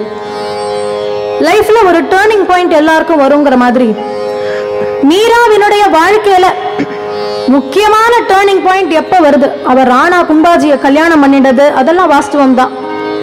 மேவா ராஜ்யத்துல தூதாராவுக்கு அவ பேத்தியா வளர்ந்துட்டு இருக்கா. அப்பேற்பட்டவள் கிருஷ்ணனை தான் கல்யாணம் பண்ணிப்பேங்கிற எண்ணத்தோடயே வாழ்ந்துட்டு இருக்கா. ஆனா கிருஷ்ணனே கனவுல தோன்றி என்ன கல்யாணம் பண்ணிக்கிறது இப்போ இல்ல, நீ ராணா கும்பாஜியை கல்யாணம் பண்ணிக்கோ, உன்னை ஒரு பால் மாதிரி நான் யூஸ் பண்ணிருக்கேங்கிறாரு, ஒரு பந்து மாதிரி உன்னை நான் தூக்கி போட்டிருக்கேன், நீ திருப்பி என்கிட்ட தான் வருவ. எதுக்காக இந்த பந்தை தூக்கி போட்டிருக்கேன்னா பிரேம பக்தினா என்னன்னு இந்த லோகம் தெரிஞ்சுக்கிறதுக்காக உன்னை தூக்கி போட்டிருக்கேன், அந்த வேலை முடிஞ்ச உடனே நானே உன்னை திருப்பி ஏத்துருவேன் அப்படின்னு கனவுல சொல்ல ராணா கும்பாஜியை கல்யாணம் பண்ணிட்டு சித்தூருக்கு வந்தாச்சு. அங்க சந்தோஷமா இருந்துருக்கா.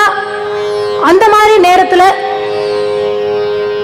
மன்னன் அக்பரும் அவருடைய மந்திரியான டான்சேன் இவா ரெண்டு பேரும் சன்னியாசி மாதிரி வேஷம் போட்டு வந்து மீராபாய் பாடுறத கேட்கிறா. அப்போ அக்பர் கழுத்துல இருந்த ஒரு மாலைய மீராபாய்க்கு கிஃப்டா கொடுத்துட்டார். அந்த மாலைய பார்த்த உடனேவே இந்த ராணா கும்பாஜியுடைய தம்பி அவளுக்கெல்லாம் மீராவை கண்டா ஆகாது, எதுடா ஷாக்கு அவளை கட் பண்ணி விடணும்னு பார்த்துட்டு இருக்கா. அப்போ அவன் போய் சொல்லிடுறான், அக்பருக்கும் மீராக்கும் ஏதோ பேச்சுவார்த்தை இருக்குன்னு, இவாள்லாம் ராஜபுத்திரர்கள், அவளுக்கு தலை வணங்காதவர்கள், அப்போ அவளுக்குள்ள ஏதோ பேச்சுவார்த்தை இருக்கு அப்படின்னு சொல்லிவிட அதனால பிரச்சனைகள் உண்டாகி அதுக்கப்புறம் மீராவார் ராணா எத்தனையோ தரம் கொல்வதற்கான முயற்சிகள் எல்லாம் இறங்கி தானே கொல்றதுக்கு முயற்சி பண்ணி எதுவும் பலிக்காம கடைசியில அவளை கொண்டு காட்டுல உட்காத்தி வச்சு அந்த காட்டுல ஒரு இருட்டு குடிசையில காற்று கூட நுழைய முடியாத அந்த குடிசைக்குள்ள அவளை உட்காத்தி வைக்கிறா. ஆனா அவளோ தம்புராவை மீட்டு பாடிண்டே இருக்கா. இவ காட்டுல பாடுறது நாட்டுல இருக்கிறவாளுக்கெல்லாம் கேட்க ஆரம்பிச்சது. எல்லாரும் ராஜாவை தப்பு சொல்ல ஆரம்பிச்சா. அதனால திருப்பி மீராவை அழைச்சிட்டு வந்தார். இது வரைக்கும் சரி. இனிமேல் தான் உண்மையான டேர்னிங் பாயிண்ட். இவ்வளவு தூரம் இப்படி இறங்கி இனிமே இப்படி போறது. ராணா கும்பாஜி என்ன ஒரே ஒரு விஷயம் சொல்லியிருந்தார், நான் உன்னை திருப்பி என் மனைவியா ஏத்துக்கிறேன், ஆனா நீ எனக்கு ஒரு விஷயம் பண்ணணும். என்ன பண்ணணும்? விஜயதசமி தினமன்று எல்லா நாட்டு மன்னர்களும் எனக்கு கப்பம் கட்ட வருவா. அன்றைய தினம் நீ என்னுடைய பட்டத்து ராணியா வந்து உட்காரணும். அவ முன்னாடி எல்லாம் நீ தான் என் பட்டத்து ராணியா வந்து உட்காரணும். அதுக்கு என்ன பேஷா உட்கார்ந்து விடுறேன்னுட்டா. விஜயதசமி நாள் வந்தது. பிரமாதமா அலங்காரங்கள் எல்லாம் பண்ணிட்டா. பேரழகியா புறப்பட்டாளாம். புறப்படுறச்ச என்னாச்சுன்னார், காற்றில் கீதம் கேட்டது இல்லையா? காற்றினிலே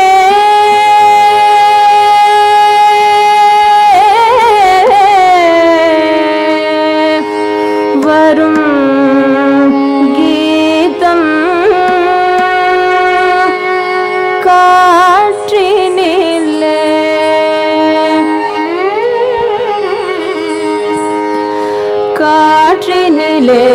வரும் கீதம் காற்றினிலே வரும் கீதம் கண்கள் கனித்திட பொங்கும் கீதம் கண்கள் கனித்திட பொங்கும் கீதம் கல்லும் கனியும் கீதம் காற்றினிலே வரும் கீதம்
வரும் கீதம்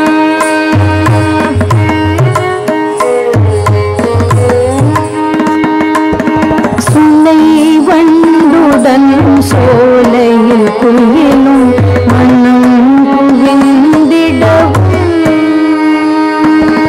சுனை வண்டுடன் சோலையில் குயிலும் மனம் குவிந்திடவும் வானவெளி சனித்தாரா கணங்கள் தயங்கி நின்றிடவும் வானவெளி தனித்தாரா கணங்கள் தயங்கி நின்றிடவும் ஆயன் சொல்வ வாய பிள்ளை வேங்குழல் பொழிகீதோ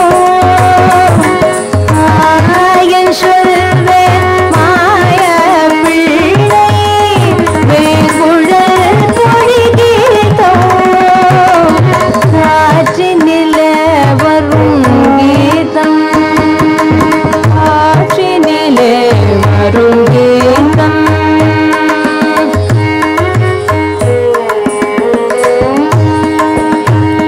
நிலா மலர்ந்த இரவினில் தென்றல் உலாவிடும் நதியில்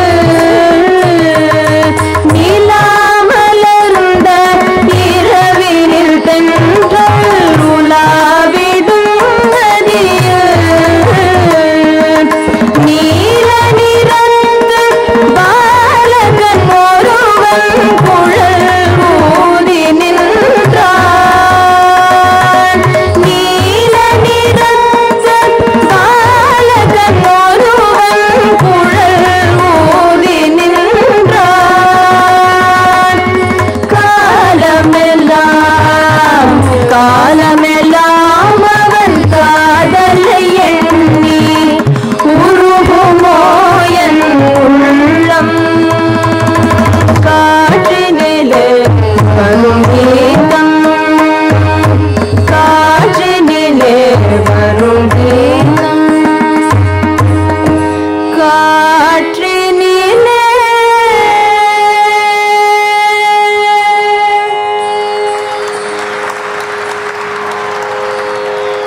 காற்றில் ஒரு கீதம் கேட்கறது குழல் ஓசை மாதிரி இருக்கு அந்த கீதம் அந்த குழல் ஓசையை கேட்ட உடனே என்ன ஞாபகம் வந்தது கிருஷ்ணன் ஞாபகம் வந்தது கிருஷ்ணன் ஞாபகம் வந்த உடனே அவளுடைய கோவர்தன கிரிதாரி விக்கிரகம் ஞாபகம் வந்தது விக்கிரகம் ஞாபகம் வந்த உடனேவே அது எங்க இருக்கு அப்படிங்கிற இடம் ஞாபகம் வந்தது கோவில்ல இருக்கு அந்த கோவில் ஞாபகம் வந்தது கப்பமாவது ராஜாவாவது விஜயதசமியாவது ஒன்னும் ஞாபகம் இல்ல நேரம் அங்க போயாச்சு இங்க ராஜா வெயிட் பண்ணிட்டே இருக்கார் என்னடா அது இவ்வளவு காலமே ரொம்ப நாளையா வெயிட் பண்ணிட்டு இருக்கோம் டைம் வேற ஆறுது நானும் முடிக்கணும் எனக்கும் டைம் ஆயிட்டு இருக்கு என்னடா அதுன்னு ராஜா காத்துன்னு இருக்கார். கேட்கிறார், மீரா எங்க போனா என்ன ஆச்சுன்னு கேட்கிறார். அவ இங்க இல்ல, ஓ கிரிதர கோபாலனை தேடி கோவிலுக்கு போனார்னா கோபம் வந்தது. கோவில் மீரா யாரையும் விட்டு வைக்காதீங்கோ, கோவில் அடிச்சு தள்ளுங்கோ, மீராவை சுட்டு தள்ளுங்கோன்னாராம் ராணா கும்பாஜி. எல்லாம் முயற்சி பண்ணி பார்க்கறா, கோவில் எல்லாம் தரமட்டமா ஆச்சு. ஆனா மீரா என்ன பண்ணிட்டு இருக்கா, ஒரு கையில அப்படி கிரிதர கோபாலனை அப்படி இருக்க பிடிச்சுண்டு, இன்னொரு கையில தன் தம்புராவை அப்படி இருக்க பிடிச்சுண்டு அப்படி உட்காந்துட்டு இருக்காளாம். மீராக்கு ஒண்ணு மாலை, அந்த தம்புராக்கு ஒண்ணு மாலை, கிரிதர கோபாலனுக்கு ஒண்ணுமாகல. பார்த்தாலாம், ஆச்சரியமா இருந்த கோவில் இப்படிங்கிறதுக்குள்ள தரமட்டம் ஆயிடுது. இதெல்லாம் சாஸ்வதம் கிடையாது. இப்படி சாஸ்வதம் இல்லாத இந்த வாழ்க்கை வாழணுமா வாழ்ந்தான்னு புறப்பட்டாளாம். யமுனையில குதிச்சா, கண்ணன் விளையாடின இடம் இல்லையா, யமுனை மகா புண்ணியவதி. அதனால அவள்ல நான் குதிச்சு விடுறேன், குதிச்சு என் உயிரை விட்டு விடுறேன், கிருஷ்ணன் என்னை ஏத்துப்பான்னு குதிச்சாலாம். ஆனா யமுனை எப்பேற்பட்டவ தெரியுமா, அவ பக்தர்களை ஒண்ணும் பண்ண மாட்டா. அதனால என்ன பண்ண, அழகா அப்படியே அந்த மீராவை தள்ளிண்டு கொஞ்சம் கொஞ்சமா அழிச்சுட்டு வந்து பிருந்தாவன் கேசி காட்ல கொண்டு வந்து விட்டுட்டாளாம். கேசி காட்ல பிருந்தாவனம் கோஸ்வாமிகள் இருந்துருக்கா. அந்த பிருந்தாவனம் கோஸ்வாமிகள் பாக்குறாளாம், யார் இந்த பொண்ணுன்னு பார்த்தா கையில விக்கிரகம் இருக்கு, அவ கொடுத்த விக்கிரகம் தான் அது மீராக்கு. அந்த விக்கிரகத்தை பார்த்த உடனே இது மீரா அப்படின்னு சொல்லி, அதன் பிறகு அங்க இருந்த மீரா துவாரகைக்கு போனாலாம். அங்க கோவில் பூட்டப்பட்டிருக்குன்னு சொல்றா. அத மீரா பாடினா திறக்கும் அப்படின்னு சொல்ல அங்க போய் மே ஹரி சரணனிக்கு தாசின்னு பாடுறா. கடைசியா பாடினா ஆச்சரியமா அப்படி கோவில் திறந்தது. ஜம்முன்னு பெருமாள் தரிசனமாச்சு. விறுவிறுன்னு உள்ள ஓடினாலா, கோவிந்தா கோவிந்தா கோபாலா கிரிதர் கோபால் கிரிதர் கோபால்னு உள்ள ஓடினா ஒரு ஜோதி மாதிரி அப்படியே ஐக்கியமானாலும். பக்த மீராவை பத்தி சொல்லும் பொழுது எம்எஸ் அம்மாவை பத்தி நினைக்காத இருக்கவே முடியாது. ஏன்னா நம்ம அத்தனை பேருக்கும் இன்னைக்கு மீராபாய்ங்கிற ஒரு கேரக்டர் அவ்வளவு பிரசித்தியா தெரியறதுன்னா அதுக்கு காரணம் எம்எஸ் அம்மா. அதுல எம்எஸ் அம்மாவுடைய சங்கீதமாகட்டும், எம்எஸ் அம்மா அதில் நடிச்சிருந்த விதமாகட்டும், இன்ஃபேக்ட் ஒரு பர்டிகுலர் சீன்ல நிஜமாவே மீரா மூர்ச்சை இல்லாம விழுறதா கதையில இருக்கு. அந்த இடத்துல எம்எஸ் அம்மாவே நிஜமாவே தன் அறியாம மூர்ச்சை இல்லாம விழுந்திருக்கா. அப்படியெல்லாம் நடந்திருக்கு. என்னை பொறுத்தவரையில் எம்எஸ் அம்மாவும் மீராவும் வேற வேற கிடையாது. பக்த மீரான்னு சொல்ற மாதிரி பக்த எம்எஸ் அம்மான்னு சொன்னாலும் மிகையாகாது. அப்பேற்பட்ட எம்எஸ் அம்மா நம்ம அத்தனை பேருக்கும் கொடுத்திருக்கிற ஒரு பெரிய சொத்து. அவ இசை அப்படின்னு சொல்றதை விட அவ நமக்கு அதிகமா கொடுத்திருக்கிறது பக்தியை தான். அதை கேட்கும் பொழுதே நம்ம அத்தனை பேருக்குள்ளேயும் பக்தி பிரவாகமா வருது அந்த குரலை கேட்கும் பொழுது.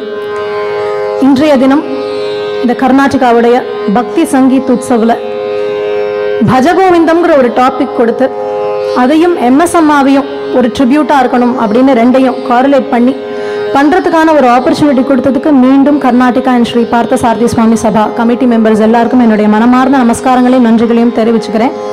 yet another innovative concept by Sri Sasikiran அண்ணா அவர்கள். கதா கச்சேரின்னு ஒரு கான்செப்ட் பண்ணினோம். திஸ் இஸ் நிருத்ய கதா கச்சேரி. அடுத்து பாட போற பாட்டு வந்து ரொம்பவே எல்லாரும் குறை இல்லாமல் போகணுங்கிறதுக்காக நிச்சயமா பாடணும். அதுதான் கடைசியான பாட்டா இருக்க போறது.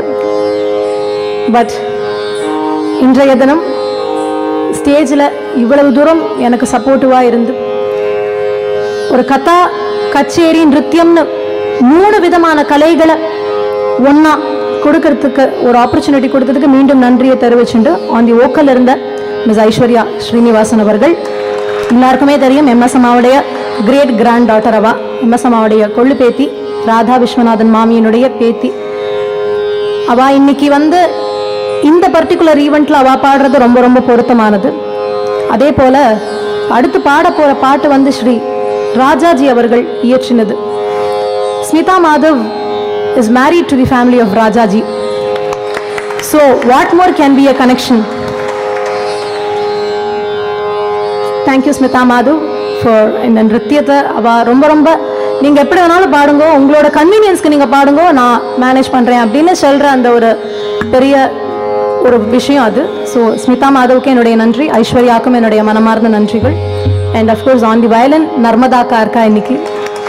தேங்க்யூ ஸோ மச் நர்மதா அக்கா. ஆன் தி மிருதங்கம் ஸ்ரீ குரு ராகவேந்திரா அண்ணா அவர்கள், அவளுக்கும் நன்றியை தெரிவிச்சுண்டு தம்பூரால் இருக்கிற 2 பேருக்கும் என்னுடைய நமஸ்காரங்களை தெரிவிச்சுண்டு இவ்வளவு நாடி கேட்டுன்னு இருந்த உங்க எல்லாருக்கும் என்னுடைய அனந்த கோட்டி நமஸ்காரங்களை தெரிவிச்சுண்டு, குறையில்லாமல் அத்தனை பேரும் வாழறதுக்காக அந்த கோவிந்தனை எல்லாரும் சேர்ந்து பிரார்த்திப்போம் அப்படின்னு சொல்லி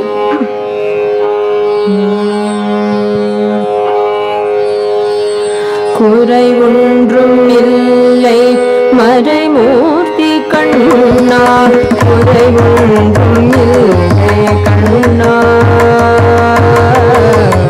ஒன்றும் இல்லை கோவிந்தா, குறை ஒன்றும் இல்லை மறைமூர்த்தி கண்ணா, குறை ஒன்றும் இல்லை கண்ணா, ஒன்றும் இல்லை கோவிந்தா. கண்ணுக்கு தெரியாமல் நிற்கின்றாய் கண்ணா, கண்ணுக்கு தெரியாமல் நின்றாலும் எனக்கு குறை ஒன்றும் இல்லை மறைமூர்த்தி கண்ணா, வேண்டியதை தந்திட வெங்கடேசன் என்றிருக்க வேண்டியது வேறில்லை மறைமூர்த்தி கண்ணா, மணிவண்ணா மலையப்பா கோவிந்தா கோவிந்தா கோவிந்தா கோவிந்தா. திரையின் பின்னில் நின்றாய் கண்ணா, கண்ணா திரையின் பின்னில் நின்றாய் கண்ணா, உன்னை மறையோதும் ஞானியர் மட்டுமே காண்பார். திரையின் பின்னில் நின்றாய் கண்ணா, உன்னை மறையோதும் ஞானியர் மட்டுமே காண்பார். என்றாலும் குறையொன்றும் எனக்கில்லை கண்ணா, என்றாலும் குறையொன்றும் எனக்கில்லை கண்ணா, உன்னின் மேல் கல்லாகி நின்ற வரதா, உன்னின் மேல் கல்லாகி நின்ற வரதா, குறை ஒன்றும் இல்லை மறைமூர்த்தி கண்ணா, குறை ஒன்றும் இல்லை மறைமூர்த்தி கண்ணா, மணிவண்ணா மலையப்பா கோவிந்தா கோவிந்தா கோவிந்தா கோவிந்தா. கலிநாளுக்கு இறங்கி கலிலே இறங்கி நிலையாக கோயிலில் நிற்கின்றாய் கேசவா, கலிநாளுக்கு இறங்கி கலிலே இறங்கி நிலையாக கோயிலில் நிற்கின்றாய் கேசவா, குறை ஒன்றும் இல்லை மறைமூர்த்தி கண்ணா, யாதும் மறுக்காத மலையப்பா, யாதும் மறுக்காத மலையப்பா,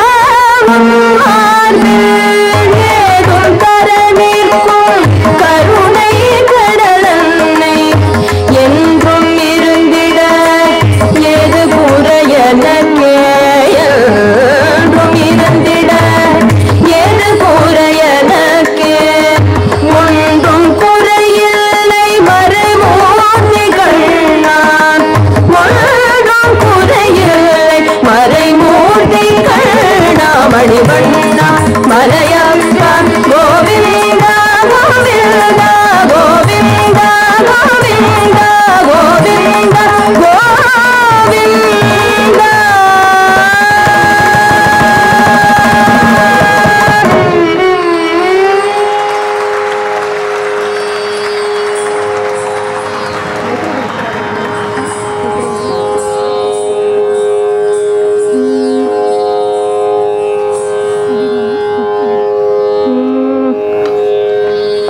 मैत्रीं भजत अखिल हृजेत्रीं, मैत्रीं भजत अखिल हृजेत्रीं, मैत्रीं भजत अखिल हृजेत्रीं, आत्मवदेव परानपि पश्यत आत्मवदेव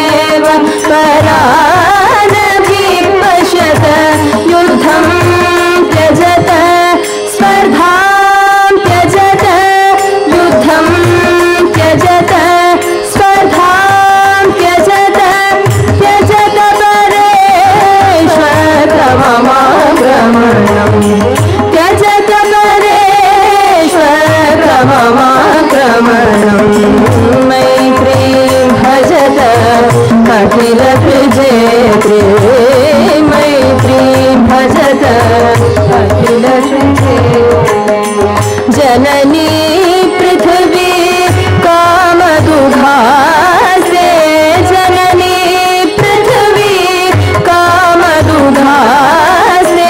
जनको देवः सकल दयालुः जनको देवः सकल दयालुः नाम्यतधत्त दयघं जनता नाम्यतधत्त दयघं जनता श्रेयो भूयात् सकल जनानां श्रेयो भूयात् सकल जनानां श्रेयो भूयात् श्रेयो भूयात् श्रेयो भूयात् सकल जनानां श्रेयो भूयात् सकल जनानां श्रेयो भूयात् सकल जनानां श्रेयो भूयात् सकल जनानां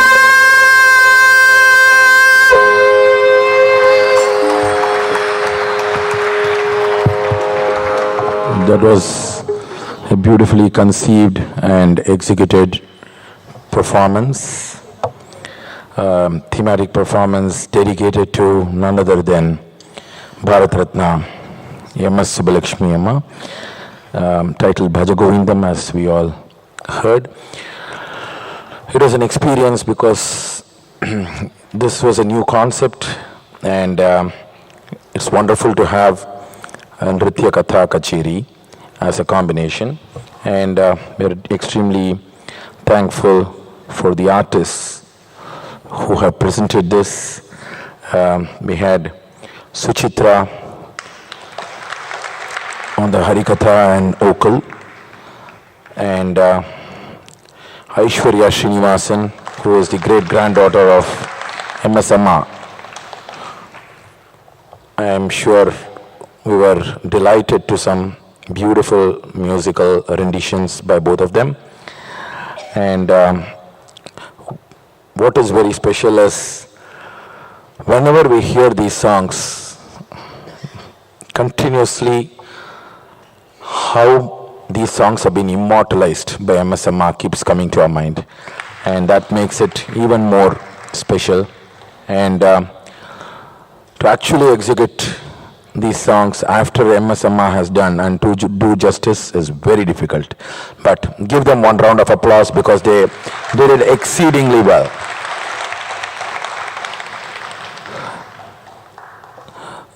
The addition to this was a visual treat with Smita Madhav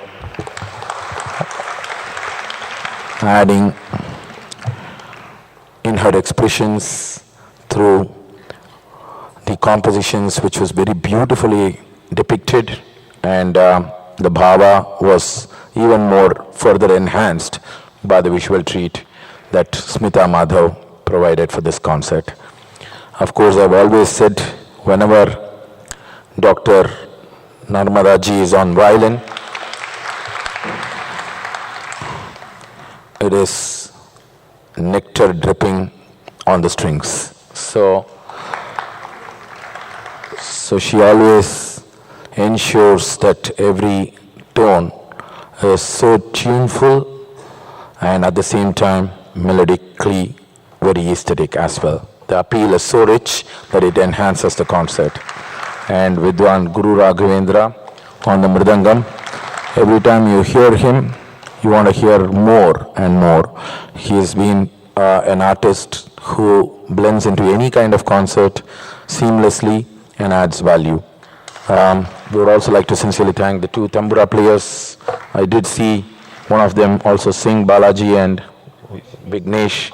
I think I saw Vignesh also sing some of these songs, which makes, which further enhances on how these songs have been, ingrained into all our brains, so much so that, we keep hearing. I can see everybody sitting there, even if one single tone is not the same of that we have heard of MS. You find it very different. So these artists did so wonderfully well that we could all enjoy it so beautifully. So thanks to this entire team. Do sit back for the next concert, which is going to be another interesting combination, a very special combination. Actually, is for Bhakti, the contribution of women composers or women greats who have contributed to that, and that is going to be presented by Dr. Sudha Sheshayan with a team of mother and daughter Vasundhara Rajagopal and Vidushi Nisha Rajagopalan. So both of them will be teaming up and presenting that along with Dr. Sudha Sheshayan. I'm sure it's going to be another superb performance. So sit back and enjoy it. Bhakti Ulagil Siranda Magalir. So enjoy that. Thank you.